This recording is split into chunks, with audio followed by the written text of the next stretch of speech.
Love you good morning నమస్తే నేను మీ రాజశేఖర్. ఇక మార్నింగ్ న్యూస్లోకి వెళ్దాం. ఇక ముందుగా వెలుగు దినపత్రికలో వచ్చినటువంటి వార్తలు చూసుకుంటే మొత్తానికి ఛార్జ్ షీట్లో సోనియా రాహుల్ పేర్లు, ఛార్జ్ షీట్లో సోనియా రాహుల్ ఇద్దరు పేర్లు కూడా ఉన్నాయట. ఇక నేషనల్ హెరాల్డ్ కేసులో మొత్తానికి చేర్చినటువంటి ఈడీ వీళ్ళిద్దరు పేర్లు చేర్చిందట. ఎందులో ఆ నేషనల్ హెరాల్డ్ కేసులో. ఇక ఢిల్లీ రౌస్ అవెన్యూ కోర్టులో మొత్తానికి దాఖలు చేసినారట ఈడీ వాళ్ళు. ఇక కాంగ్రెస్ పార్టీ ఓవర్సీస్ ఇక చీఫ్ శ్యామ్ పిట్రోడా మొత్తానికి సుమన్ దుబే పేర్లు కూడా చేర్చినటువంటి దర్యాప్తు సంస్థ. అట్లాగే ఈ నెల 25న విచారించనున్నటువంటి స్పెషల్ కోర్టు. ఇక ఈ నెలల 25వ తారీఖున స్పెషల్ కోర్టు మొత్తానికి వీళ్ళందరినీ విచారించనుందంట. ఎవరిని? సోనియాని, రాహుల్ని, ఇక పోతే దుబే పేర్లు, ఇక వీళ్ళందరినీ కూడా ఈ 25వ తారీఖున మొత్తానికి స్పెషల్గా కోర్టు విచారించనున్నదంట. ఇక నేషనల్ హెరాల్డ్ వార్తాపత్రికకు సంబంధించినటువంటి మనీ లాండరింగ్ కేసులో మరో కీలక పరిణామం చోటు చేసుకుంది. ఈ కేసులో ఎన్ఫోర్స్మెంట్ డైరెక్టరేట్ తాజాగా ఛార్జ్ షీట్ దాఖలు చేసింది. అందులో కాంగ్రెస్ అగ్రనేతలు సోనియా గాంధీ, రాహుల్ గాంధీ పేర్లను కూడా చేర్చింది. ఇకపోతే వీరితో పాటు ఆ పార్టీ ఓవర్సీస్ యూనిట్ మొత్తానికి చీఫ్ శ్యామ్ ఇక పిట్రోడా కూడా సుమన్ దుబేను నిందితులుగా పేర్కొంటూ ఢిల్లీలోని రౌస్ అవెన్యూ కోర్టులో ఛార్జ్ షీట్ వేసింది. ఏప్రిల్ 9న దాఖలు చేసిన ఛార్జ్ షీటును ప్రత్యేక న్యాయమూర్తి విశాల్ గోగ్నే మంగళవారం ఇక పరిశీలించి తదుపరి విచారణను ఈ నెల 25కు వాయిదా వేసినటువంటి అంశం.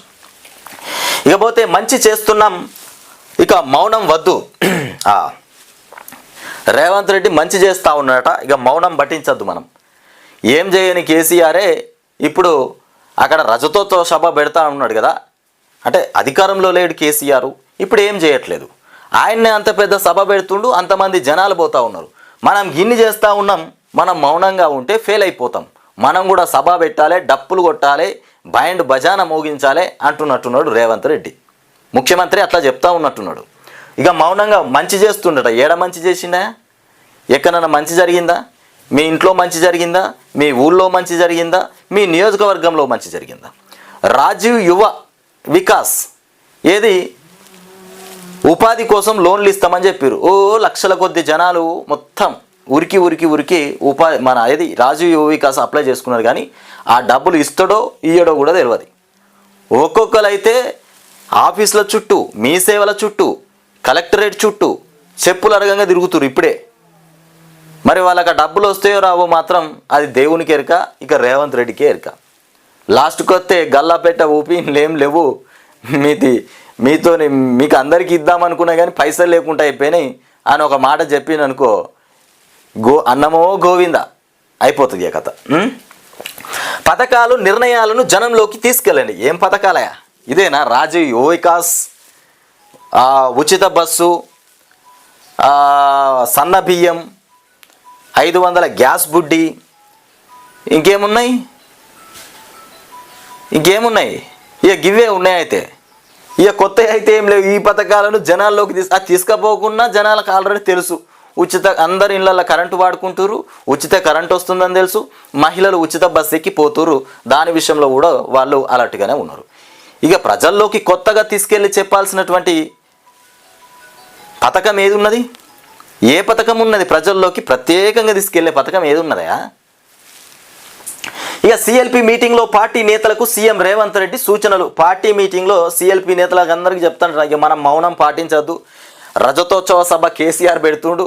మరి కేసీఆర్ పెట్టి రజతోత్సవ సభలో మన బట్టలు విప్పినట్టు మాట్లాడిండు అనుకో, మన పథకాల గురించి, మన హామీల గురించి ప్రజలకు వివరించి చెప్తే మనం ఫెయిల్ అయిపోతాం. కేసీఆర్ కంటే ముందే మనం ఇచ్చిన పథకాలు, మనం చేస్తున్నటువంటి పనులు ప్రజలకు ఒకసారి వివరించి చెప్పాలి క్లుప్తంగా. ఎందుకంటే వాళ్ళు ప్రజలంతా నిద్రలో ఉన్నట్టున్నారు. వాళ్ళందరూ మేల్కొల్పి, డప్పు కొట్టి మేల్కొల్పి చెప్పాలి. ఇప్పుడు అట్లా ఆ రకంగా చెప్తేనే బాగుంటుందేమో. ఇక నేటి నుంచి జూన్ 2 వరకు నియోజకవర్గాల్లో తిరగండి. ఇక ఇవాళ నుండి జూన్ 2 దాకా నియోజకవర్గాలలో తిరగాలంట. ఏ సమాచారం మొత్తం చెప్పాలి. ఇక మేము ఇవి ఇచ్చినాం అవి ఇచ్చినాం అని చెప్పుకుంటా తిరగాలేమో. వచ్చే నెల 1 నుంచి నేను జనంలోకి వస్తా. ముందుగా మీరు తిరుగుర్రి. వచ్చే నెల 1 నుంచి ఏప్రిల్, ఇప్పుడు ఇది ఏప్రిలా, మే, జూన్.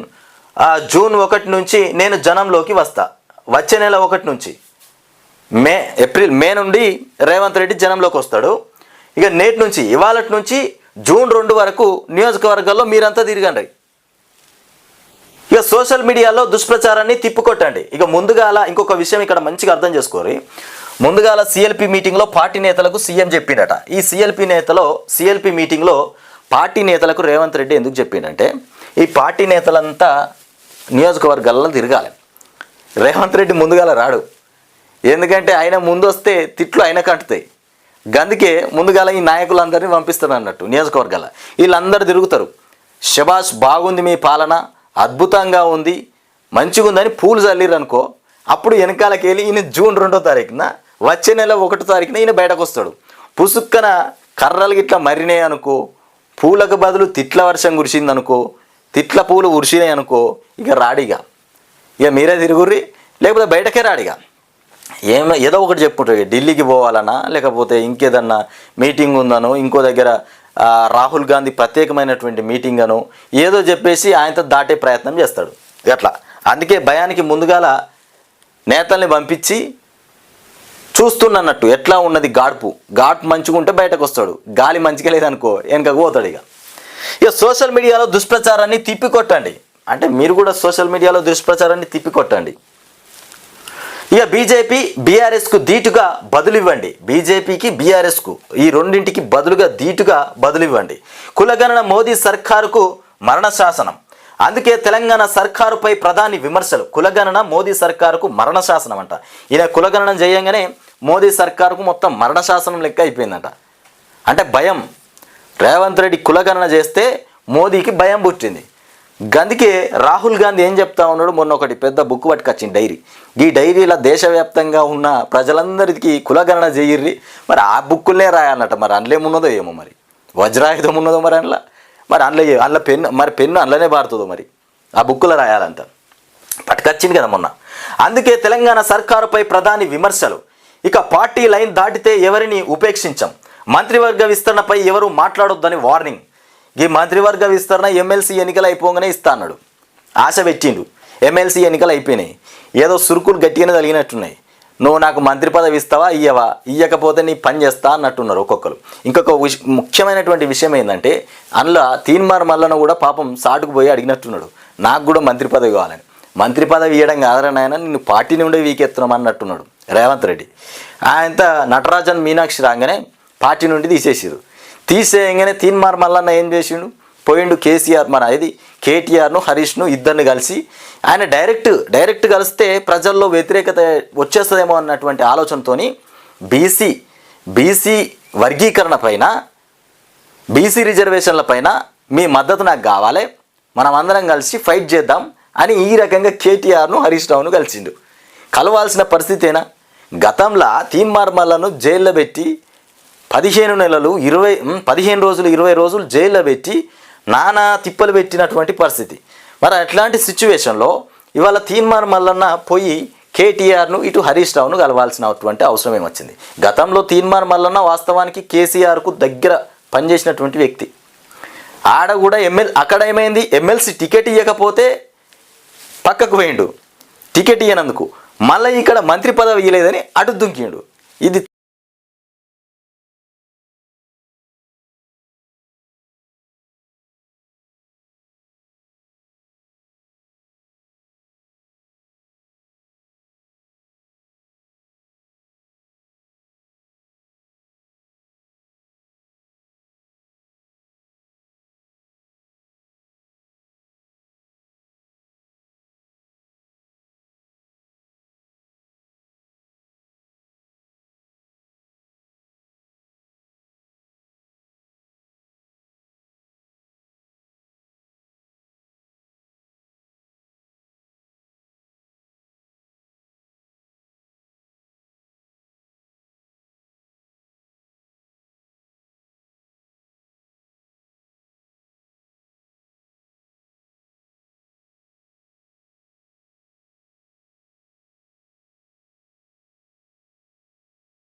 కష్టపడి గెలిచిర్రు.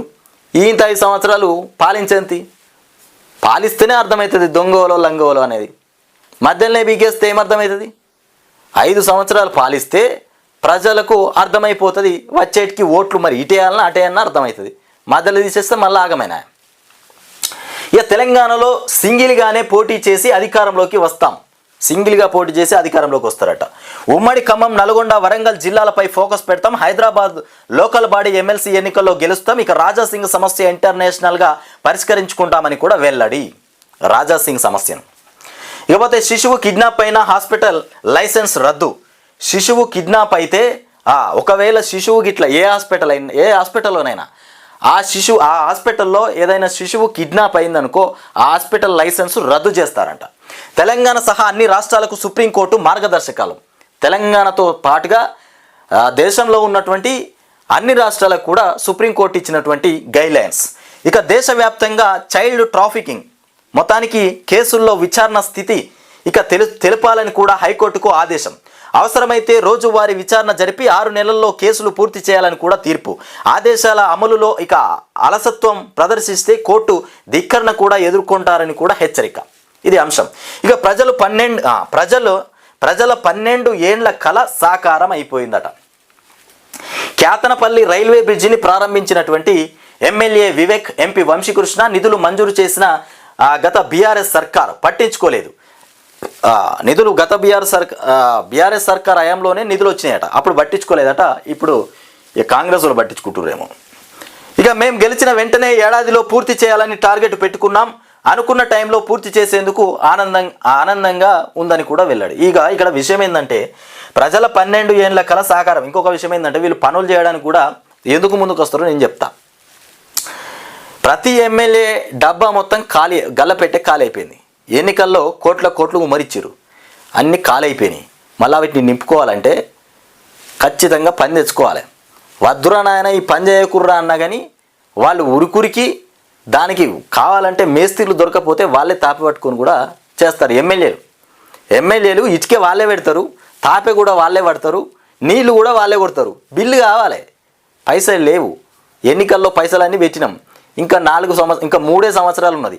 ఈ 3 సంవత్సరాలలో ఆ బంగ్లా కట్టి కమిషన్ తీసుకోకపోతే ఇక మా పని గోవిందా అనుకొని మొత్తానికి ఇట్లా మేమట అధికారంలోకి రాగానే పనులన్నీ పూర్తి చేస్తాం, ఏ పని కూడా పెండింగ్లో పెట్టాం, మీ అవసరాల కోసమే పెండింగ్లో పెట్టారు.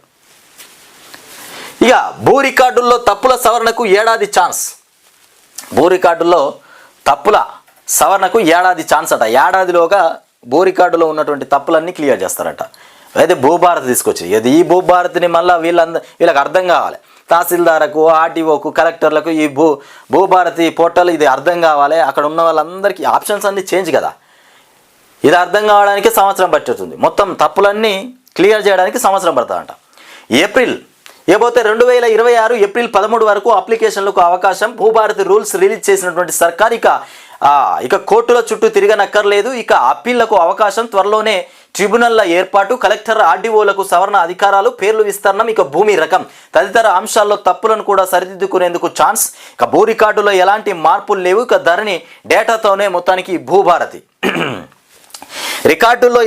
భూ రికార్డుల్లో ఎలాంటి మార్పులు చేయకుండా ప్రస్తుతం ఉన్నటువంటి సమస్యలను పరిష్కరించడంపైనే దృష్టి ఇక కేంద్రీకరిస్తూ భూభారతి రూల్స్ను కూడా ప్రభుత్వం రిలీజ్ చేసింది. భూ సమస్యలను ఎక్కడ, ఎలా, ఏ స్థాయిలో పరిష్కారం చూపించాలో కూడా మొత్తానికి గైడ్లైన్స్లో స్పష్టంగా పేర్కొన్నదట. ఈ మేరకు revenue principal secretary Naveen Mittal Bhubharati అమలుకు సంబంధించిన మార్గదర్శకాలను కూడా మంగళవారం విడుదల చేశారు. ఇక ఫీల్డ్లో ఉన్నటువంటి మేరకు భూమి రికార్డుల్లో చేరకపోతే రికార్డు ఆఫ్ టైటిల్స్లో మొత్తానికి రైట్స్లో తప్పు ఎంట్రీ ఉంటే భూభారతి పోర్టల్లో దరఖాస్తు చేసుకోవచ్చు. దీనికి చట్టం అమల్లోకి వచ్చిన తేదీ నుంచి ఏడాది లేదా తప్పు ఎంట్రీ చేసినటువంటి తేదీ నుంచి ఏడాది గడువు ఉంటుంది. అంటే వచ్చే ఏడాది ఏప్రిల్ 13 దాకా ఇక కరెక్షన్స్కు ఛాన్స్ ఇచ్చారు. ఇక గతంలో మొత్తానికి ROR 2020లో అప్పీళ్ల వ్యవస్థ లేకపోవడం వల్ల సామాన్యులు సివిల్ కోర్టులపై ఆధారపడాల్సి వచ్చింది. ఇక ఏ సమస్య అయినా రిజెక్ట్ అయితే చాలు కోర్టులకు వెళ్లాల్సినటువంటి పరిస్థితి. దీంతో లాయర్లకు ఫీజులు చెల్లించలేక ఇక కోర్టుల చుట్టూ ఏండ్ల తిరబడి తిరగలేక రైతులు ఈ తీవ్ర ఇబ్బందులు పడ్డారు. ఇక సివిల్లో కోర్టులు మొదలు హైకోర్టు దాకా కేవలం ధరణి సంబంధించి 2 లక్షలు 2 లక్షలకు పైగా కేసులు పెండింగ్లో ఉన్నట్టు కూడా తెలిసింది. ఇక ధరణికి సంబంధించి 2 లక్షలకు పైననే కేసులు ఉన్నాయట. ఇక విషయం ఏంటంటే ధరణి ఉన్నప్పుడు ఏదైనా సమస్య ఉంటే కోర్టుల చుట్టూ తిరిగిరు, లాయర్లకు ఫీజు ఇవ్వాలి, కోర్టుకు పోవాలి, వాళ్ళ దగ్గర నిలబడాలి, అయ్యా ఏమైంది, సారు ఏమైందని కోర్టుల చుట్టూ తిరగాల్సినటువంటి అవసరం వచ్చింది. ఇప్పుడు అట్లా లేదు. ఈ సర్కార్ ఏం చేసిందంటే అపీల్ అవకాశం ఇచ్చేసింది. ఆర్డీఓ, తహసీల్దార్, ఇక కలెక్టర్, జాయింట్ కలెక్టర్, ఇక వీళ్ళ పరిధిలోనే మొత్తానికి అపీల్ వ్యవస్థ ఇచ్చేసిందంట. అది మంచిగా జరిగితే బాగానే ఉంటుంది, సక్రమంగా పనిచేస్తే బాగానే ఉంటుంది, పని చేయకపోతే మళ్ళీ ఇబ్బందే. ఇక మొత్తానికి బెస్ట్ పోలీసింగ్లో తెలంగాణ టాప్లో ఉందంట. ఏడ టాప్లో ఉంది తెలంగాణ? బెస్ట్ పోలీసింగ్లో తెలంగాణ టాప్లో ఉందట. అక్కడ చాలా హత్యలు జరుగుతూ ఉన్నాయి. హైదరాబాద్ సెంట్రల్లోనే హత్యలు జరుగుతూ ఉన్నాయి.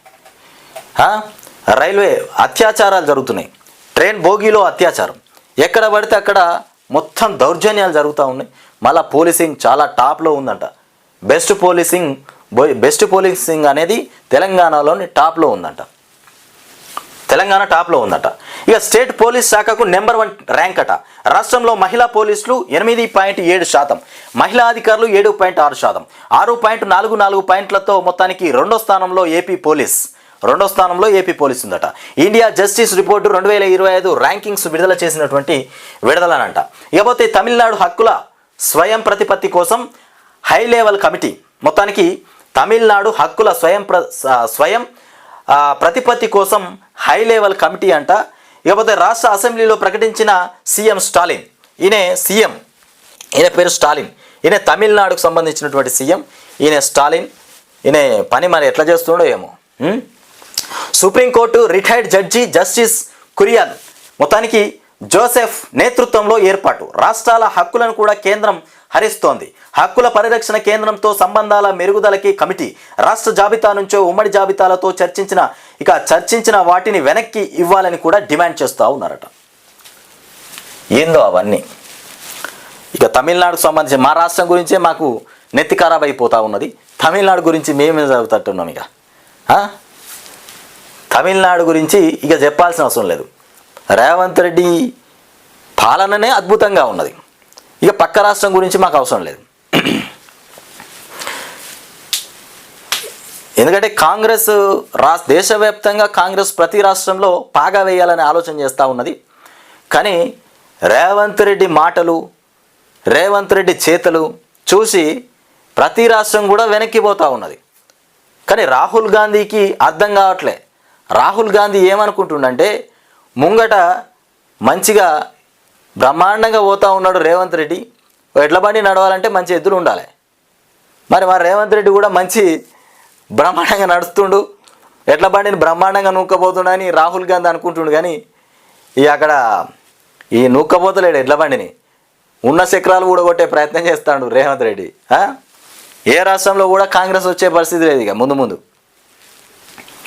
ఇక అంగడి సరుకు కాకండి, ఎవరికి పడితే వారికి ఇక మొత్తానికి అడగగానే మన వివరాలన్నీ ఇస్తామా? ఇయ్యం. మనం ఎందుకు ఇస్తాం? వాటిని వాడుకుంటానంటే ఇక సరేనంటామా? మనకు తెలియకుండానే వాడేసుకుంటానంటే అంగీకరిస్తామా? లేదు కదా. అలాంటి వారు కనిపిస్తే అప్రమత్తం అవుతాం కదా. వ్యక్తులతోనే కాదు, ఆధునిక సమాజంలో డిజిటల్ శక్తుల విషయంలోనూ ఆ అప్రమత్తత మరింత తప్పనిసరి అవుతోంది. అందుకే తస్మాత్ జాగ్రత్తగా ఉండండి. వ్యక్తులనే ఇన్ని రోజులు నమ్మినాం. వ్యక్తులను నమ్మి ఓటి మనం సీక్రెట్స్ ఏమన్నా ఉంటే చెప్పుకోవడం, లేకపోతే ఇంకేమైనా విషయాలు చెప్పినాం అనుకో గంగల పడ్డట్టు అయిపోతుంది. సరే, మనుషుల విషయం పక్కన పెడితే ఇక ఎలక్ట్రానిక్ సంబంధించి డిజిటల్ శక్తులు కూడా అట్లనే మారిపోయినాయంట. డిజిటల్ శక్తులకు సంబంధించి కూడా ఏమైనా విషయాలు చెప్తే వాటిని కూడా హ్యాక్ చేసేటువంటి పరిస్థితి. ఇలా హ్యాక్ తోటి ఫేస్బుక్ హ్యాక్, అకౌంట్లు హ్యాక్, కోట్లు కూడా హ్యాక్ చేసి దోపిడీ చేస్తూ ఉన్నారు డబ్బులు. అంతా కాదు, సైబర్ నేరగాళ్ళ చేతిలో చిక్కినామంటే సావు కొని తెచ్చుకున్నట్టే అవుతుంది. ఇక గీత దాటితే వేటే. నేను మంత్రులు కూడా పార్టీ ఆదేశాల మేరకే పనిచేస్తున్నాం. పార్టీ ఆపిందట, లేకపోతే గీత దాటిందంటే వేటనే. ఏ పని చేద్దామన్నా కానీ రాహుల్ గాంధీ ఆపిండట. ఇక రాహుల్ గాంధీ మీద నూకేసింది చూసిర్రా, గీత దాటితే వేటనే. కానీ మేము పార్టీకి సంబంధించి పార్టీ నిబంధనల మేరకే పనిచేస్తూ ఉన్నాం, లేకపోతే తెలంగాణ రాష్ట్రాన్ని ప్రపంచంలోనే హై లెవెల్లో పెట్టేటోళ్ళం, ప్రపంచంలోనే నంబర్ 1 స్థానంలోకి తీసుకుపోయేటోడు కావచ్చు. రాహుల్ గాంధీ వద్దన్నట్లునే అయిపోయాడు, లేకపోతే ప్రపంచంలోనే తెలంగాణను నంబర్ 1లో పెట్టేటోడు. ఇక మంత్రులు ఎమ్మెల్యేలు కూడా ఆగిపోయారట, లేకపోతే వేటాడుదురట. ఏం వేటాడుదురు? 400 ఎకరాల్లో జింకలు వేటాడుదురా, లేకపోతే నెమలిని వేటాడుదురా? మంత్రివర్గ విస్తరణ పైన అధిష్టానం నిర్ణయం ఇక రిజర్వ్ చేసింది.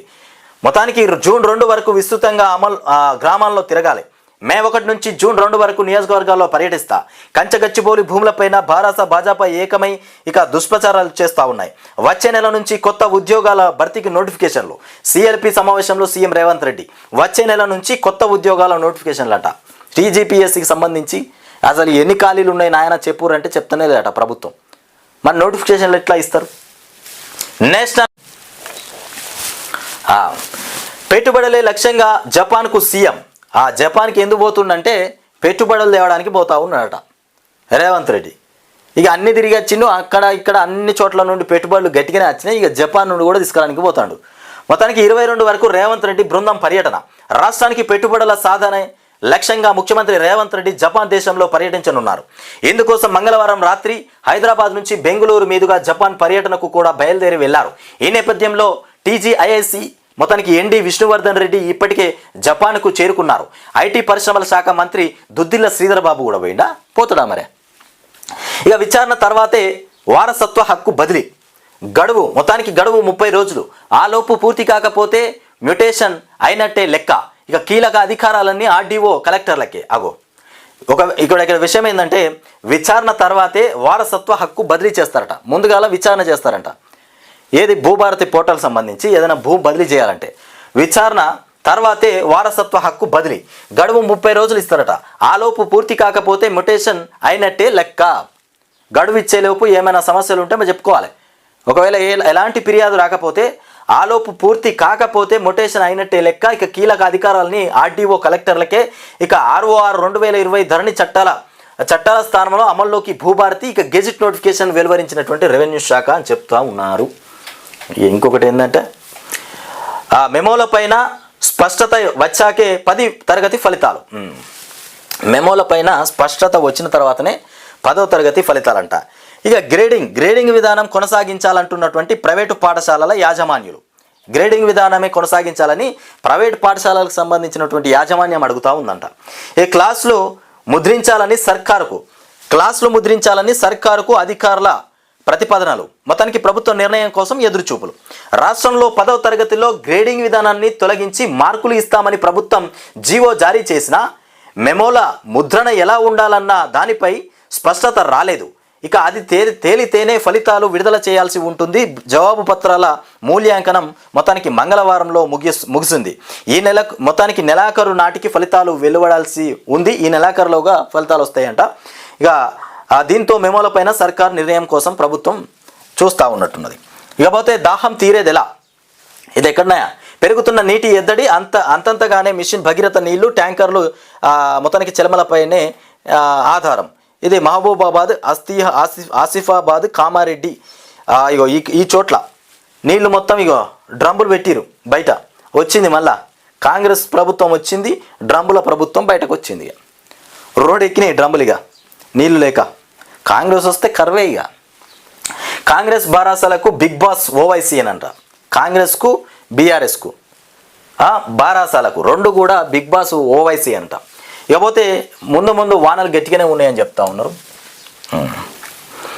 ఇక సిఎల్పికి ఆ ముగ్గురు డుమ్మా. ఎవరో ముగ్గురు సిఎల్పి మీటింగ్ పెట్టింది కదా రేవంత్ రెడ్డి. ఆ సిఎల్పికి ముగ్గురు ఎమ్మెల్యేలు డుమ్మా కొట్టిరట. ఎవరు మరి వాళ్ళు? రాజ్గోపాల్, ప్రేమ్ సాగర్, వివేక్ వీళ్ళంతా గర్హాజరయ్యారంట. ముఖ్యమంత్రి మొత్తానికి వద్దన్నారా, వారే రాలేదా? సమావేశంలో ఇదే హాట్ టాపిక్. మీరు మాట్లాడాలంటే మాట్లాడేదంతా ఇక రికార్డ్ అవుతుంది. ఎమ్మెల్యేలకు సీఎం రేవంత్ రెడ్డి హెచ్చరిక. ఇది పరిస్థితి. మరి రేవంత్ రెడ్డి వద్దన్నాడా, మరి వాళ్ళే రాలేదా అని మొత్తం ఆ సిఎల్పి మీటింగ్లో మొత్తం చర్చలు కొనసాగినాయంట. ముగ్గురు అయితే ఎమ్మెల్యేలు డుమ్మా కొట్టిరు. ఇక జూనియర్ కాలేజీలకు మంగళం. కొత్తగా ఏర్పాటయ్యే పబ్లిక్ స్కూల్లో కలిపేసేటువంటి యోచన.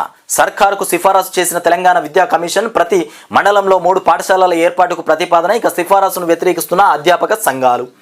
ఇకపోతే కంచ భూముల తాకట్టు లొసుగుల లోగుట్టు. 400 ఎకరాల మొత్తానికి తనఖాలో వెక్కిరిస్తున్నటువంటి విధానపర లోపాలు ఎన్నో. ఫార్ములా రేసుపై ఇక గగ్గోలు కేసులు, మరి ఉల్లంఘనలపైన చర్యలేవి. ఇకపోతే మామిడిపల్లి రైతులకు మద్దతు. మాజీ మంత్రి సబితాను కలిసి గోడు వెళ్ళబోసుకున్నటువంటి బాధితులు. రైతుల పోరాటానికి బీఆర్ఎస్ తరపున సహకరిస్తామని భరోసా. ఇక రైతుల వినతిని పరిశీలించి కలెక్టర్కు నివేదిస్తున్నటువంటి తహసీల్దార్. ఇకపోతే రేప్ బాధితులపైన ఏమిటి వ్యాఖ్యలు. ఇక అలహాబాద్ హైకోర్టులో జడ్జి పైన సుప్రీం ఆగ్రహం. మొత్తానికి ధరణికి కాపీ భూభారతి. ఇకపోతే మారింది పేరే, ఇక మిగతాదంతా సేమ్ టు సేమ్. పేరు మాత్రమే మార్చిరట, మిగతాదంతా సేమ్ టు సేమ్ ఉన్నదట. ఇక మార్గదర్శకాలు సహా అంశాలన్నీ ధరణిలోనే. 33 మాడ్యూల్స్ను 6కు తగ్గించినట్టు కూడా ప్రభుత్వం గొప్పలు. 6 మాడ్యూల్స్లోనే 33 మాడ్యూల్స్లోని అంశాల జోడింపు. ఇక భూభారతి విధానాలు జారీ చేసిన రాష్ట్ర సర్కారు. వీళ్ళు గొప్పలు చెప్పుకుంటూ ఉంటారు. 33 మాడ్యూల్స్ను 6కు చేసినామంటారు కదా, చేయలేదట. 6 లేదు, పాడు లేదు, ఉన్నట్టే ఉన్నదట, కానీ దాన్ని ఒక్క దగ్గర పెట్టిరట.